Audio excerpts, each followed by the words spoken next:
안녕하세요. 정말 황당하게 파혼한 30대 초반의 여자입니다. 저 같은 케이스가 또 있을까 궁금해서 글을 올려봅니다. 저는 학교 선생님이고 아는 사람 통해서 남자를 소개받았습니다. 돼지고기 가공하는 공장의 아들이라고 했고 굉장히 성실하고 착하다는 말에 소개팅을 받았어요. 저는 아버지가 일찍 돌아가시고 엄마랑 여동생과 단둘이 살고 있었는데 아무래도 외롭고 허전하다 보니 가정을 잘 이루고 싶었고 그러기 위해서는 돈보다는 남자의 마음 씀씀이가 더 중요했습니다. 제가 학교 선생님이라 금전적으로 안정적이기도 했고요. 그 남자를 만나러 호텔 레스토랑으로 갔는데 저를 보자마자 한눈에 반했다며 얼굴이 발그레해지더군요. 그러면서 자기 어필을 막 했습니다. 모 지역에서 돼지고기 가공하는 공장을 운영하는 집안의 아들이라며 작년 연매출이 40억이라고 하더군요. 친인척들이랑 하다 보니 손에 들어오는 순수익도 많다면서요. 본인은 회사원인데 머지않아 정리하고 아버지 회사로 들어갈 거라고 하더군요. 보니까 손에 차고 있는 시계도 상당히 고가였습니다. 차도 제네시스 G80이었고요. 그러면서 저를 놓치고 싶지 않다며 애프터 신청을 굉장히 적극적으로 하더군요. 저도 그 사람이 나쁘지 않았고 그래서 사귀게 되었습니다. 저는 사귀는 것과 동시에 저희 집 사정을 이야기했지요. 아버지가 일찍 돌아가셔서 홀 어머니만 계시다고 했는데 제 걱정과는 달리 저를 더 따스하게 안아주며 그러면 결혼하고 나서 장모님 옆에 더 가까이 살아야겠다. 내가 잘 챙겨드려야지. 라고 하더군요. 그 모습에 저는 너무나 마음이 놓였고 사귀는 내내 저를 공주받들듯 챙겨주는 모습에 결혼을 하기로 결심했습니다. 그렇게 6개월쯤 사귀었을까? 저희 집에 먼저 찾아와 예비 신랑이 인사를 드렸고 예상대로 매우 깍듯한 모습에 엄마가 마음을 열고 결혼을 허락해 주셨습니다. 이제 저만 남자 쪽 집에 인사 가면 되었는데 남자가 그러더라고요. 사실 지금 부동산 문제로 사정이 있어서 잠깐 빌라에 살고 있어. 우리 아파트는 40평대 고급 아파트인데 잠깐 아는 사람한테 전세 주느라고 우리는 빌라에 살고 있거든. 내년에 거기 이사 갈 거야. 지금 집이 허름해도 놀라지 말아줘. 그 말에 조금 이상하다라는 생각을 했지만 사귀면서 여자 문제 한 번 일으킨 적 없고 거짓말도 하지 않은 수더분한 남자라 믿었습니다.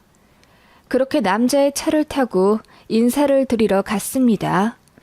모 지역의 시내를 한참 지나 산비탈까지 오르고 꼬불꼬불 허름한 빌라로 조악한 동네에 다다랐어요.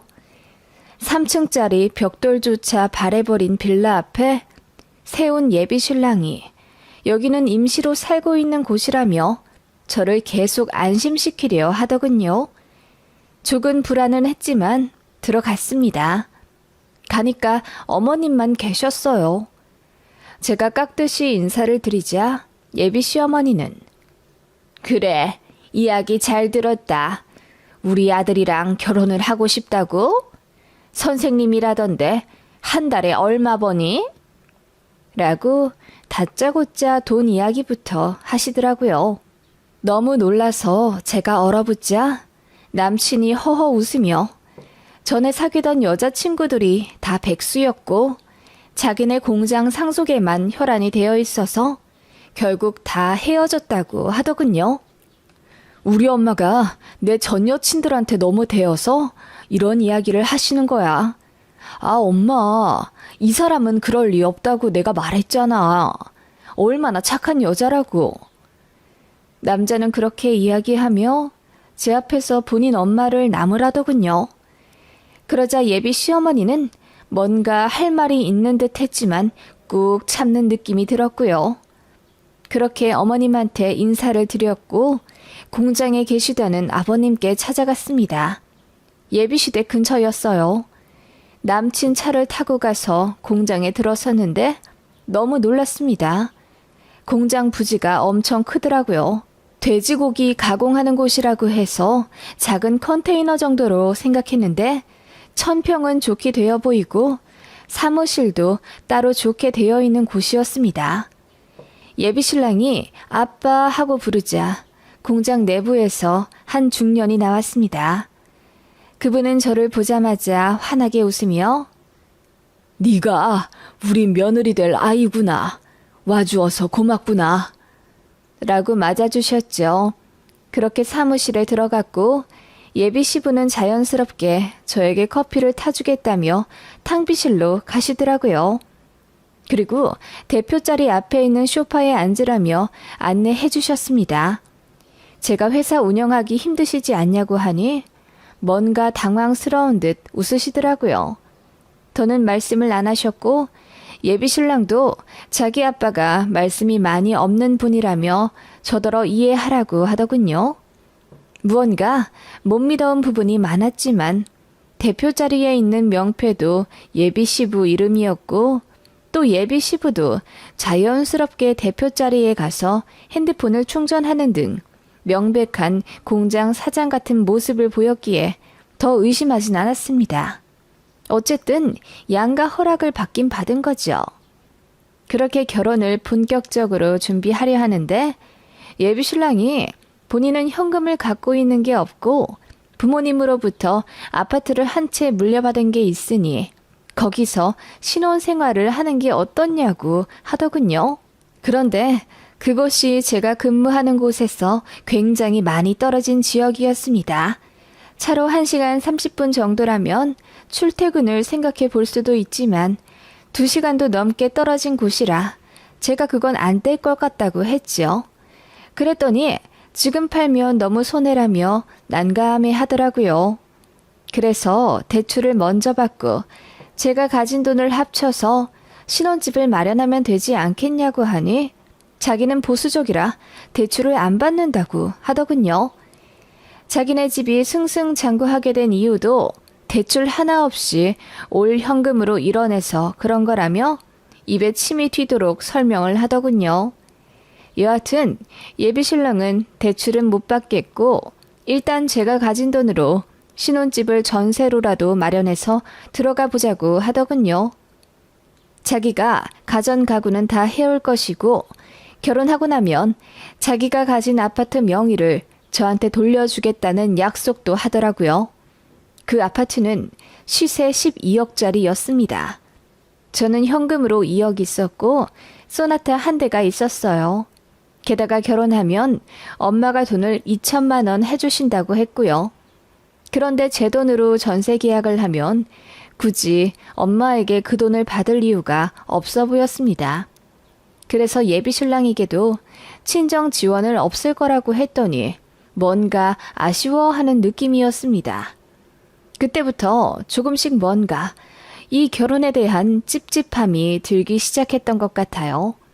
남자는 너무 괜찮고 저를 많이 사랑해주긴 하는데 금전적으로 뭐 하나 딱 부러지게 확실한 게 없으니 짜증도 났고요.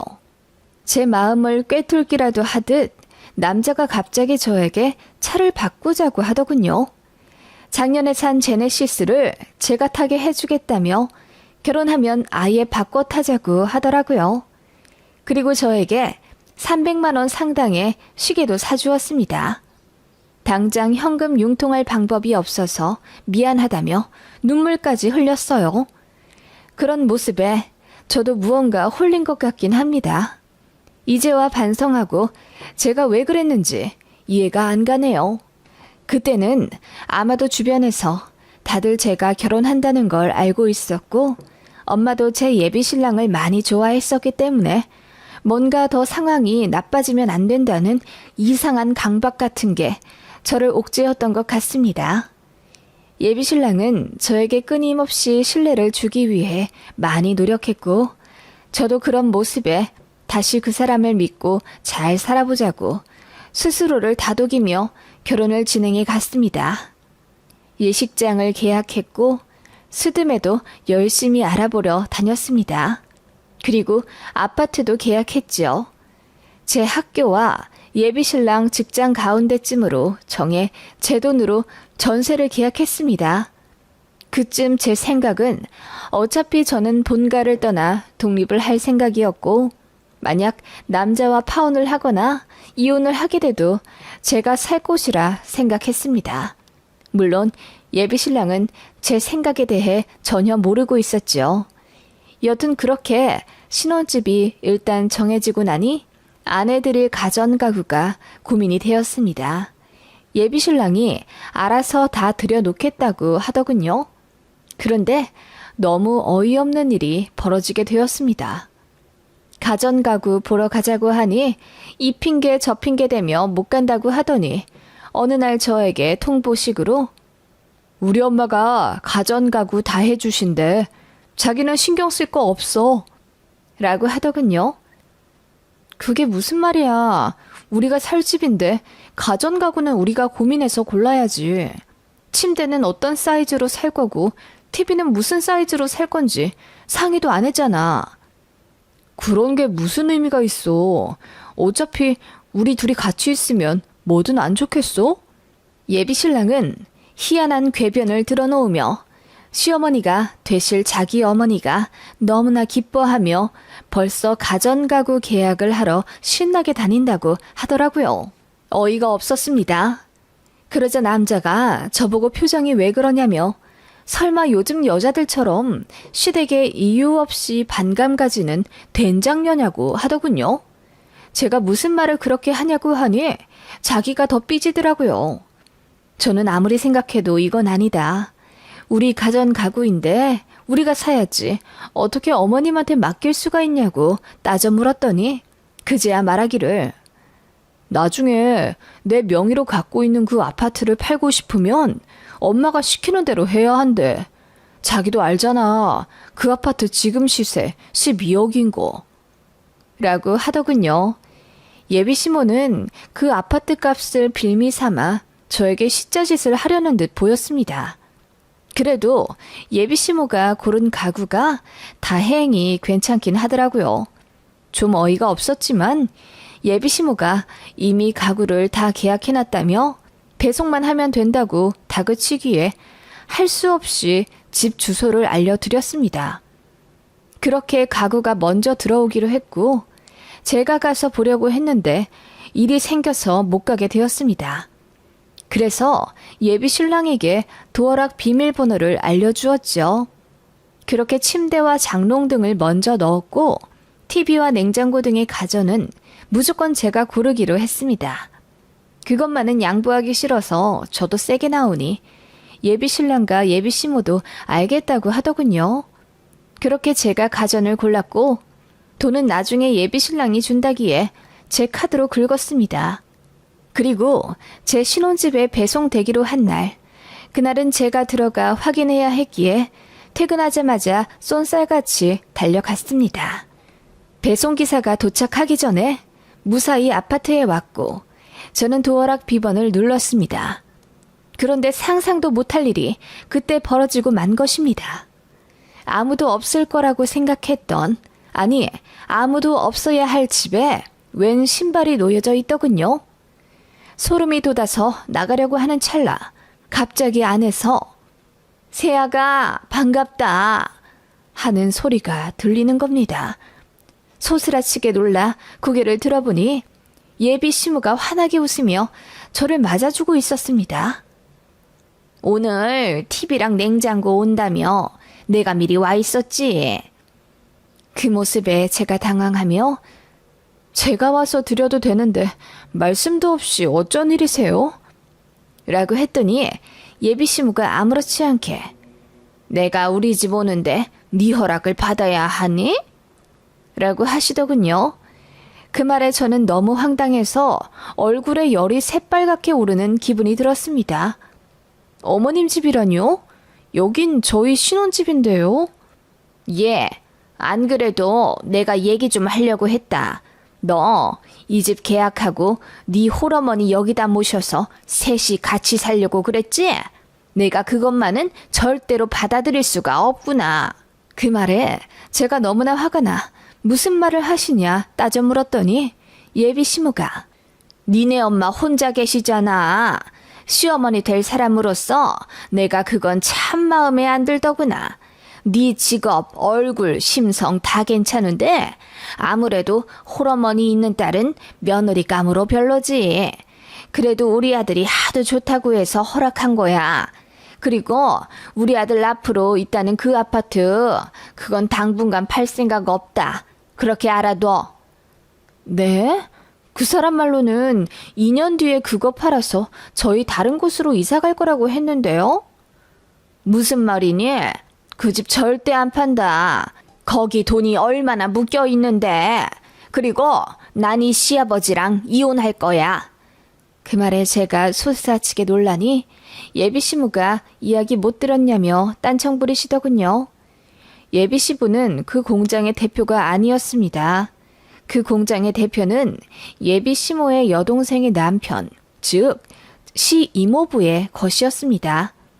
그런데 법적으로 문제가 생겨 예비 시부가 사장인 척 하는 거라고 하더군요. 저는 너무 열이 받아 예비 시모에게 혼란스러우니 나가달라고 했습니다. 그랬더니 저더러 예의가 없다며 소리를 고래고래 지르더군요. 그 자리에서 예비 신랑에게 전화를 걸어 자초우지종 이야기하고 대체 이게 무슨 일이냐고 따져 물었더니 당황해서 아무 말도 못하더라고요. 그렇게 도망치듯 밖으로 나와 펑펑 울면서 여기저기 전화해 모든 사실을 알아냈지요. 그 결과 정말 충격적인 사실이 밝혀졌습니다. 예비시댁은 빚이 20억도 넘게 있다더군요. 아니, 엄밀히 말하면 예비시댁과 시이모네와 공통으로 빚이 있었습니다.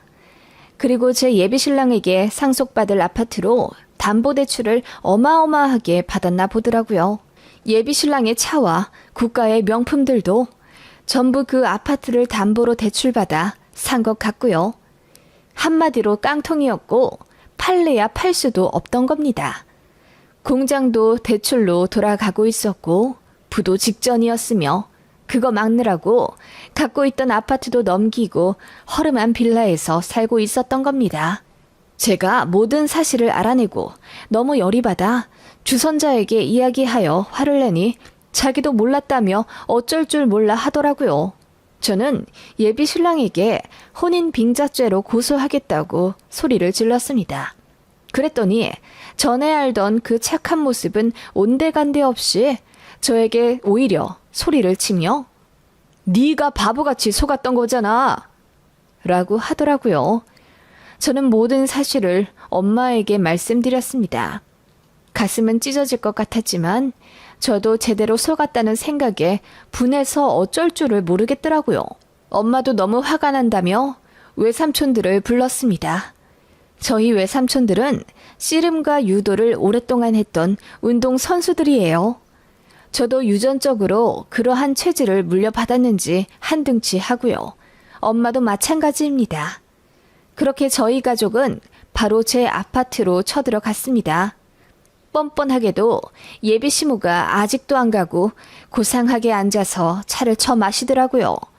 저희 엄마가 소리를 치며 사기꾼 같으니라고 어디서 굴러먹다 들어온 게 우리 귀한 딸을 등쳐먹으려 들어? 뭐? 홀 친정엄마가 있어서 결혼을 허락 안 하려고 했다고?